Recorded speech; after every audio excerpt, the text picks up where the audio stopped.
Hello, I am Moipu, and I got stuck in the Minecraft universe. In order to get out, I am trying to figure out how things work here scientifically, about the science of this world. Today, we're going to have a really special episode. We're going to talk about volume. How does volume work here? But this is a really special episode because not only are we going to talk about volume, but we're going to go and see how our calculation of volumes were created, which means that this episode has a double subject. We're going to talk about volume, and then we're going to simplify what integration means. If you've had a lifelong fear of math and integrations and calculus, this video is right for you. Stick around.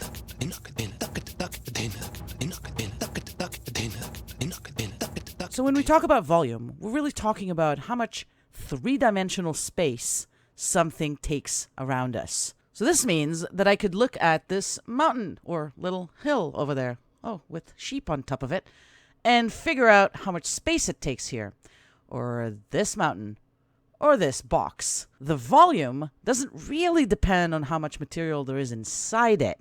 And that is an important business here because we will, at some point, probably soon, talk about what it does mean to have material inside, which is more related to mass and density. But before we even think about these things, we need to figure out what it means volume and how do we calculate this volume. And does it have anything to do with the real world, your world? So as you can see behind me, there's a box that is kind of empty inside. But the volume it takes is the same kind of volume, even if it was full of blocks. So that's what we're going to look at. So the first thing that we want to do is figure out what are our units. When we talk about volume in the real world, we have units that we use for distances like meters and feet. And then the volume would be the three-dimensional enclosure, which means feet cubed or meters cubed. And that's great, but there's not a whole lot of chances for me to measure feet or meters here. But one thing is clear, like we talked about in previous episodes, everything is blocky here. So it sounds like I could measure my volume with blocks. But you might tell me, and you would be right, there are things that are smaller than blocks, and there's quite a whole bunch of them. So if I start out with blocks, they take a certain amount of space around them, or rather inside them. Can I use those as my measurement? Well, sure.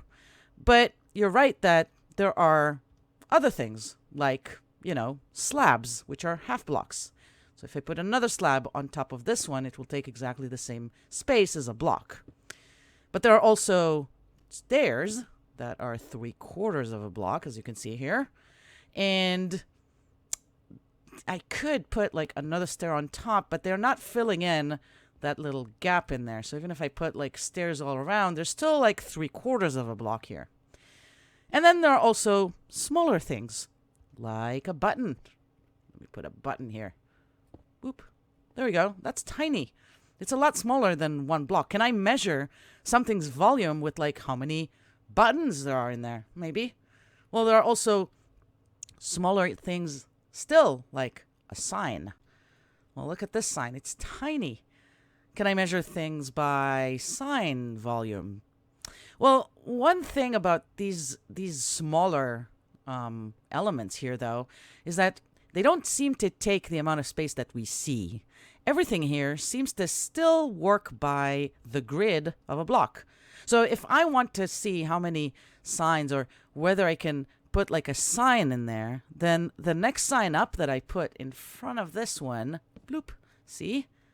There we go. Oh, it is still not taking up the same tiny space of a sign, but taking up the space of what used to be a block. So even though I only had one sign before and it looked like it's really flat, it actually seems to be taking, in terms of the building and the space around it, the same space as a grid of blocks. And I can kind of show that if I put a block right behind this sign here. Whoops.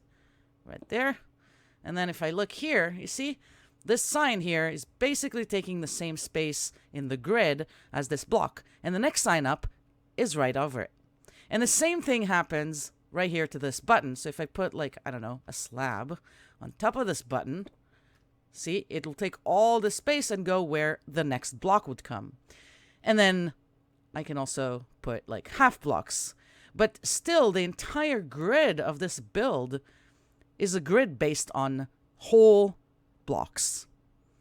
So when I look around me and I look at this hill or that mountain over there and even those trees, everything seems to be built with the idea of a grid of blocks. So when I look at these things and I think about what are their volumes, I can probably go by that grid. And I can count by how many blocks this volume entails. Because even with this structure here, even though I have a little hole, as we said before, that hole may impact whatever we define as mass here. But in terms of volume, it still kind of takes the same amount of volume. Especially if I do something like this, where I cover this hole around it.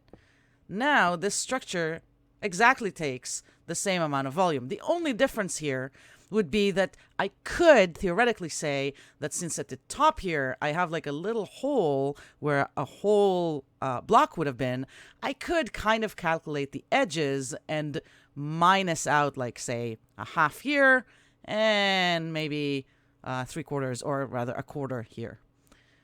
So overall, my calculation could definitely go with blocks. And that's great, because that's really easy to get around here.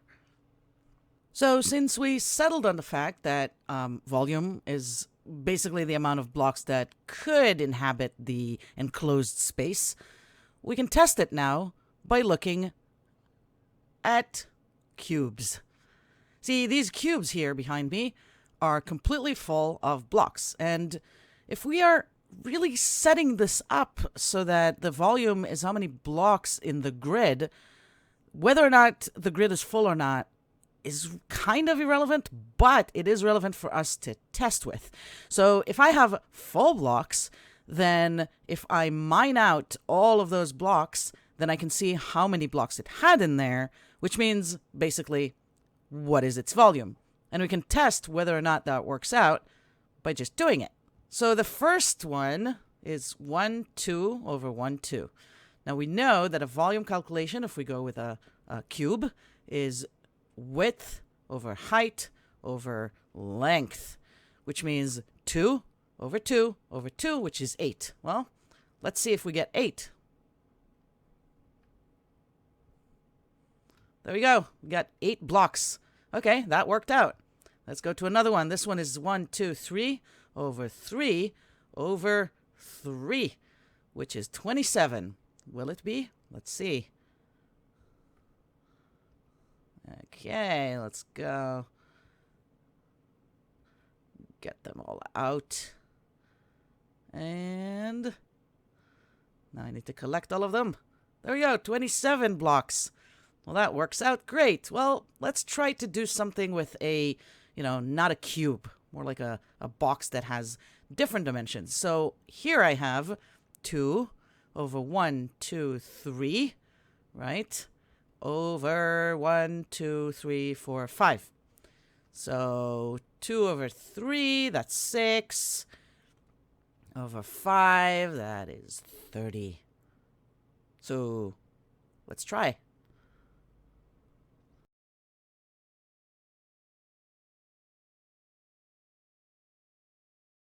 There we go. We have 30 blocks. So, yay! It works out. Even if I had a block that was, well, which one was it? This one was 1, 2, 3 over 3 over 3. But, here we go, the 3 here. But was empty inside. 3 and 3. Well, this one, whoops, also has the volume of as if it was completely full, which means also 27. It was just easier for us to test whether or not how many blocks, how many grids of blocks there is inside when it was full of blocks. So that works out. There we go. We have volume. But there's another thing that we can actually work out here. And this is, where does volume calculation come from? And if you remember last episode, we calculated the volume of a sphere, which is a round object rather than, a boxy object that I have here, or rather attempted to be round because as we can see here, it's all very square and blocky and cubic. And when we looked at that calculation, we suddenly had this weird 4/3 with a pi in there. And that seemed a little off if what we're calculating is width and height and length. So one of the reasons that happens is exactly from where calculation of volumes came from. And the calculation of volume came from a procedure that many of you might know and perhaps are a little intimidated by, but we're going to try and make some sense of it. And that procedure is this. Hello, integration. So many people are really afraid of this calculation, the integration. In fact, the dreaded triple integral. I know, my integrals look a little bricky, which, that's because they are. But this is the dreaded integration, this dx, dy, dz. It's really weird. What does that even mean? And if we understand a little bit what it means and how this calculation works, we can figure out how volume works, both in blocks and bricks, but also in really round stuff. So one of the main differences that appear to be true for my universe versus the real universe is that things here, because they're based on grids, they're countable very discretely. I can literally go 1, 2, 3, 4 with the blocks, and I have very discrete stuff. It's not continuous. But that's not true for the real world. We don't have grid in the real world. In the real world, it's really hard to count things that are continuous. But we kind of need to do that, right? Because if I want to calculate what is the length of this, then in my universe, it's 1, 2, and 3. But in the real universe, that might be a little harder. So we set up units of distance. But when it has to do with the volume, then sometimes that volume, I ran out of blocks, there we go. Sometimes that volume, because it's continuous, takes a little bit harder to calculate. We cannot really say we have a number of grids of elements. This volume doesn't necessarily have to be the shape of a grid. It could be a little rounder. It could be weirdly shaped. Everything like that. It could be a diagonal. How do you measure a diagonal? I mean, here, this is kind of, let me try and do a diagonal here. This is kind of a diagonal, but really in your real world, diagonals don't have to be very blocky. So the way to measure those, theoretically, is to invent or to think about what would it take to have a really, really, really tiny level of measurements where we do have a little bit of a line that we can count, a grid element. And then we say, okay, if we do have a grid of elements, now I can count it. 1, 2, 3. But since in the real world doesn't work like this, we pretend that we're counting a really, really tiny element. And that is this D stuff. This is the delta. Delta X literally means a tiny, tiny element on the x-axis. Delta Y is a tiny, tiny element on the y-axis, and delta Z is a tiny, tiny element on the z-axis. And if we count all of those, or if we treat all of those as units of really, really tiny stuff, then we can start counting things as if they're in a tiny, tiny grid, even though they're not in your universe. But they are in mine. So we could take that theoretical thing of a tiny, tiny unit and kind of apply it into a block, which I can count, and then see how that works out. But as you can see, it's getting dark here. And another thing that is very blocky in my universe are monsters, which are probably going to start popping up very, very soon. So I am going to find a bed and come back to you when it's fully light out. So in order to calculate the volume, what we're actually saying here is that we're going to take a look at a shape. And we're going to methodically go under each axis and count these tiny units, which in my case are blocks, and in your case are tiny theoretical units called delta x and delta y and delta z. And if we count all of them, we will get to the absolute value of the entire space inside. So it's a little hard to think about because we are not really used to counting discretely the amount of space, but we're going to try and do that here just for demonstration. So if we look at the block that we have for 2 over 2 over 2, well, the way that we will think about this would be we're going to start with the x-axis. The x-axis would be 1, 2. But we're not done with the x-axis yet. This is the one operation of 0 to 2. The next one would be the y-axis, which is right behind here. It has 1, 2. But again, we're going to go for each layer because these dx and dy are related together. So for every one of the x, we also do every one of the y. So we have 2, and then we also have these 2 on the y-axis. And now we have the z-axis on top. Well, for each one of those, we're going to do 1 and another one on top. Right here, 1 and another one on top. And then right here, 1 and another on top and another on top. And we are left with a box of 2 over 2 over 2. And with the exact volume of 8 that we expected. So this is the theoretical way, or actually the practical way, that integration works. So you can now test it with something that is not a cube, that has different dimensions. And it's the same idea. If we go with the 1, 2 on the x, and then we had, I think, 5, right, on the y. So 1, 2, 3, 4, 5 for each one on the x. 1, 2, 3, 4, 5. Well, now we also have the z. And the z was from 0 to 3 in my box. So for each one of those that I had, I'm going to have 3 on top. 1, 2, 3, 1, 2, 3, 1, 2, 3, 1, 2, 3, etc., etc. And when I count it this way, it's a lot easier for me to count, and it does work out to be 30, what I expected. This is really the way that this calculation works.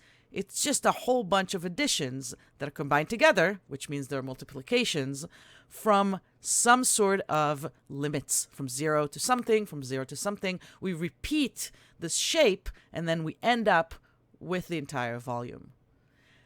Now, you might be thinking to yourselves, why does that matter? Why are we going back to this one if all we really need to do is just multiplying? Aha! For this, we should go all the way back, somewhere over there, to my sphere calculation. So we're back here with my blocky sphere. I don't know if you remember that one, but you can take a look at the episode where we talked about pi. And we tested whether the pi value of 4 had any meaning in this world. And we kind of reached the conclusion that you really can't test this formula with a bricky, three-dimensional, straight axis universe. But some people asked, where does that even come from, this 4 over 3 weird value? And the answer is over there. Over there, I have this equation. The volume, the total volume, as you can see, it's attempted to be a capital V, is equal to dV. And I'm missing the sign of the integral, but it is there. And the idea is that, remember we talked about how d and the dv is this tiny theoretical, really tiny unit. Well, if I take an integration of the entire piece of tiny volume, all of it together will give me the big volume. And that is the point of integration. And because we're talking about volume and it's two-dimensional, we're going back to the three-dimensional integral. Except when we said our integral was three-dimensional on the XYZ axis, calculating spheres is now not in the XYZ axis because it doesn't really make any sense.